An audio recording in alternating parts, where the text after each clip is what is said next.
নমস্কার বন্ধুরা, কৃষি চেতনা চ্যানেলে আপনাদেরকে স্বাগত জানাই। আমাদের আজকের আলোচনার বিষয় কৃষি উন্নয়নের মাধ্যমে ভারত কিভাবে নিজেকে সুপার পাওয়ার দেশ হিসেবে গড়ে তুলতে পারে সারা বিশ্বের কাছে। বিষয়টা শুনে আপনাদের মনে হতে পারে, এও কি সম্ভব? কৃষি উন্নয়নের মাধ্যমেই একটা দেশ সুপার পাওয়ার হিসেবে গড়ে উঠবে? আমার উত্তর, হ্যাঁ সম্ভব। কৃষি উন্নয়নের মাধ্যমেই আমরা দেশকে পুনরায় তার হৃত গৌরব ফিরিয়ে দিতে পারি। দেশকে পুনরায় আমরা অর্থশালী দেশ হিসেবে তৈরি করতে পারি। তার প্রমাণ আমাদের চোখের সামনেই রয়েছে। মাত্র কয়েকদিন আগেই আমরা ভয়াবহ লকডাউন পেরিয়ে এসেছি। টানা 2 বছরের লকডাউনে বিশ্বের অন্যতম অর্থশালী দেশগুলো প্রভূত ক্ষতির সম্মুখীন হয়েছে, কিন্তু আমাদের দেশ সেই তুলনায় অনেক কম ক্ষতির সম্মুখীন হয়েছে, শুধুমাত্র আমাদের কৃষি ব্যবস্থা আমাদের দেশের অর্থনীতিকে সাপোর্ট করে গেছে বলে। লকডাউনের জন্য যখন অফিস, কলকারখানা, বিভিন্ন সার্ভিস সেক্টর প্রায় সবই বন্ধ, তখন কৃষক কিন্তু তার মাঠে গেছেন, ফলিয়েছেন ফসল। এর থেকে দেশকে প্রদান করেছেন খাদ্য সুরক্ষা। তাই বিশ্বের অন্যান্য শিল্প প্রধান দেশগুলো যেভাবে অর্থনৈতিক ক্ষতির শিকার হয়েছে করোনার সময়, ভারতকে সেই ক্ষতির শিকার হতে হয়। ভারতের প্রায় 60% মানুষ কৃষিকাজের সাথে যুক্ত, আর দেশের মূল আয় আসে কৃষিক্ষেত্র থেকে।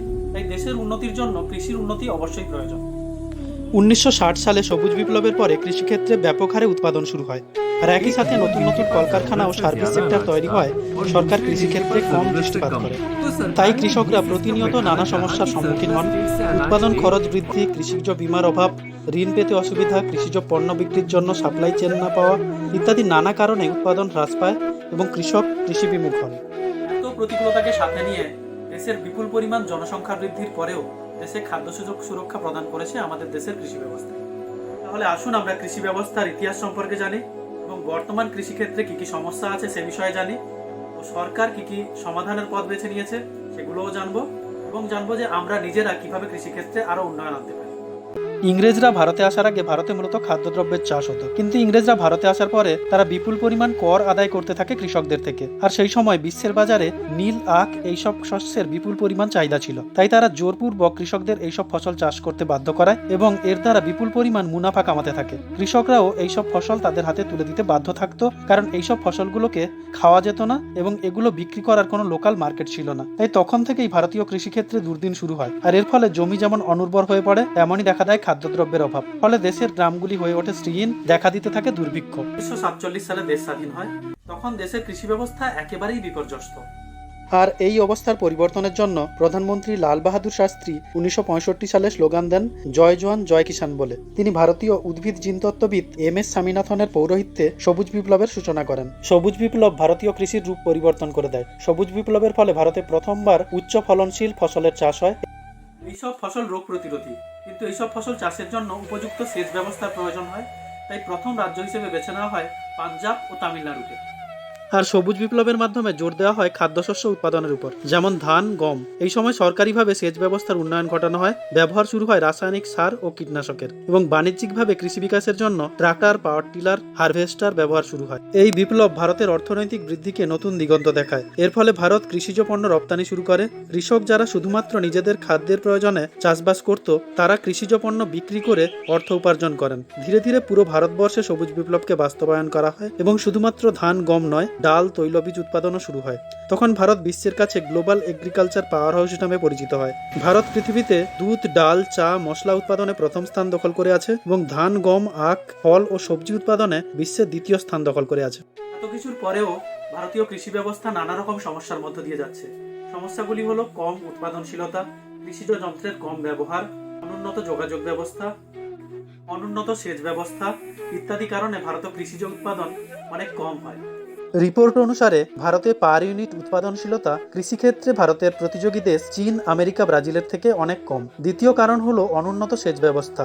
আজও ভারতের প্রায় 60% জমি বৃষ্টি নির্ভর। তৃতীয়ত ভূগর্ভস্থ জলের অভাব। বন্ধুরা, পাঞ্জাব, হরিয়ানাতে ধানের চাষ হয়, কিন্তু এই রাজ্যগুলি ধান চাষের জন্য উপযুক্ত নয়। তাই ধান চাষের জন্য ওইসব রাজ্যে প্রচুর পরিমাণে ভূগর্ভস্থ জলের ব্যবহার হয়। তাই ওই এলাকায় দেখা দিয়েছে আরও একটি বড় সমস্যা হলো কৃষিক্ষেত্রে আধুনিক যন্ত্রপাতির কম ব্যবহার। আজও কৃষিক্ষেত্রে পুরানো যন্ত্রপাতি বেশি ব্যবহার হয় এবং আধুনিক যন্ত্রপাতি খুব কমই ব্যবহার হয়। পঞ্চম কারণ হলো মাথাপিছু জমির পরিমাণ কম। মাথাপিছু জমির পরিমাণ কম হওয়ায় আধুনিক যন্ত্রপাতি ব্যবহারে মূল সমস্যা দেখা দেয়।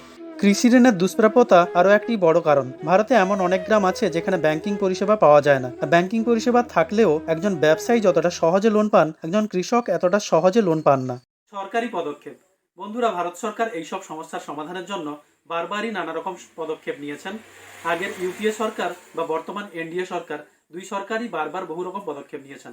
পদক্ষেপগুলি হলো 2015 সালে শুরু হয় সয়েল হেলথ কার্ড যোজনা। এর দ্বারা কৃষকরা মাটির গুণগত মান, উদ্ভিদের পুষ্টি পরিমাণ ইত্যাদি বিষয়ে রিপোর্ট পাবেন এবং যার দ্বারা কৃষকরা অনুমান করতে পারবেন তার জমিতে কি কি ফসল চাষ করা যাবে এবং কতটা সার প্রয়োগ করা প্রয়োজন। তেমনই সেচ ব্যবস্থাকে উন্নত করার জন্য প্রধানমন্ত্রী কৃষি সেচ যোজনা শুরু হয়েছে। প্রত্যেক ক্ষেতে জল সরবরাহ করা এই প্রকল্পের মূল লক্ষ্য। জল সঞ্চয় ও জল সেচনের লক্ষ্য নিয়ে লোকাল বৃষ্টির জলকে কিভাবে সম্পূর্ণরূপে ব্যবহার করা যায় সেই ব্যবস্থা করা হচ্ছে এবং সেই সাথে মাইক্রো ইরিগেশন, ড্রিপ ইরিগেশন ইত্যাদি ব্যবস্থা করা হচ্ছে, যার মূল মন্ত্র হলো পার ড্রপ মোর ক্রপ।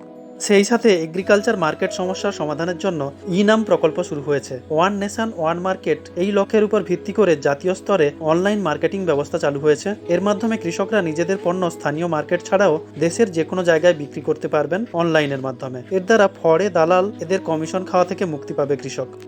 ফসল চক্র ও ফসলের উপযুক্ত মূল্য পাওয়ার লক্ষ্যে শুরু হয়েছে পিএম অন্নদাতা আয় সংরক্ষণ অভিযান। কৃষির জন্য কৃষিজ পণ্য বিদেশ রপ্তানির জন্য 2018 সালে এগ্রিকালচার এক্সপোর্ট পলিসি গ্রহণ করা হয়েছে, যার অনেক লক্ষ্যমাত্রা আছে। তার মধ্যে উল্লেখযোগ্য হলো 2018 সালে এগ্রিকালচার এক্সপোর্ট করা হয়েছিল 30 বিলিয়ন টন এবং এর থেকে 2022 সালে এটা করতে হবে 60 বিলিয়ন টন।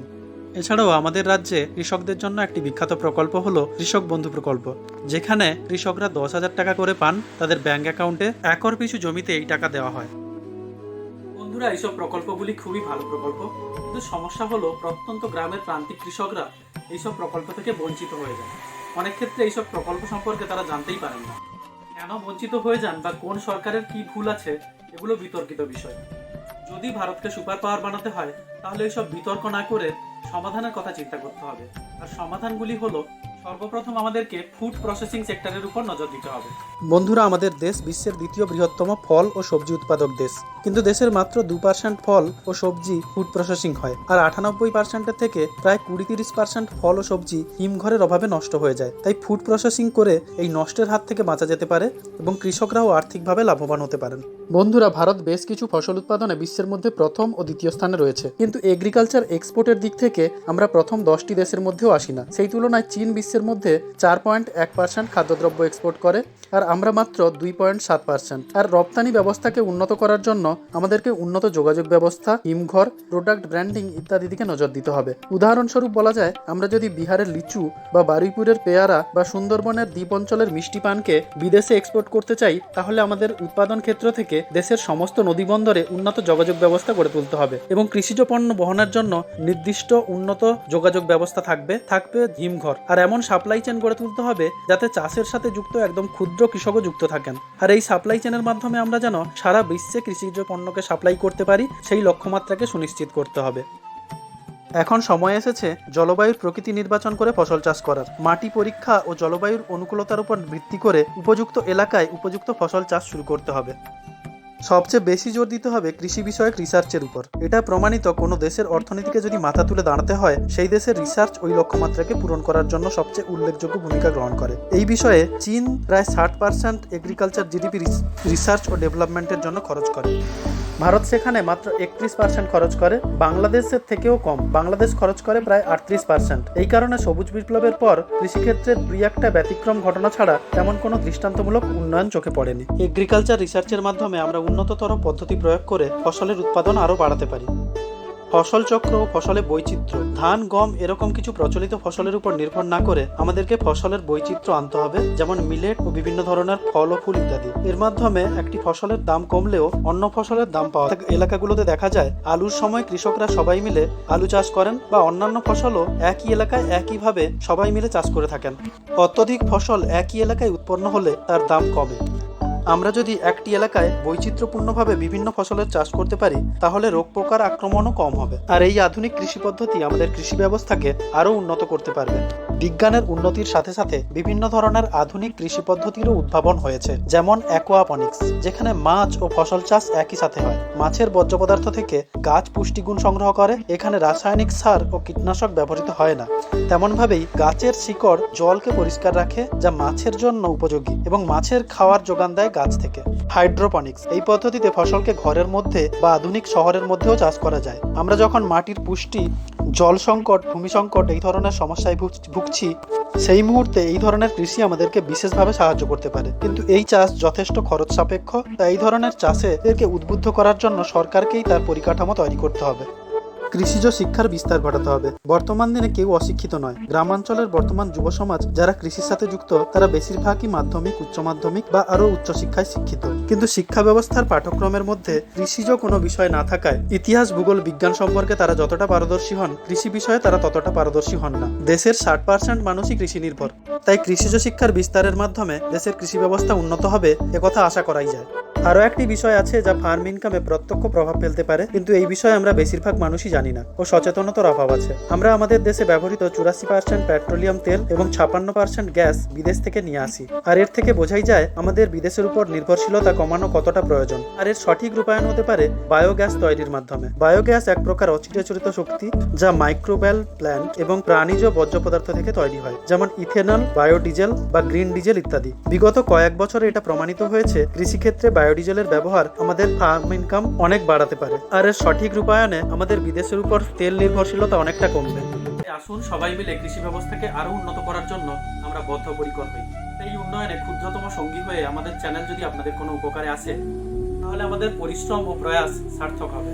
যদি ভিডিওটি ভালো লেগে থাকে তাহলে আমাদের চ্যানেলটিকে সাবস্ক্রাইব করুন, শেয়ার করুন বন্ধুদের সাথে।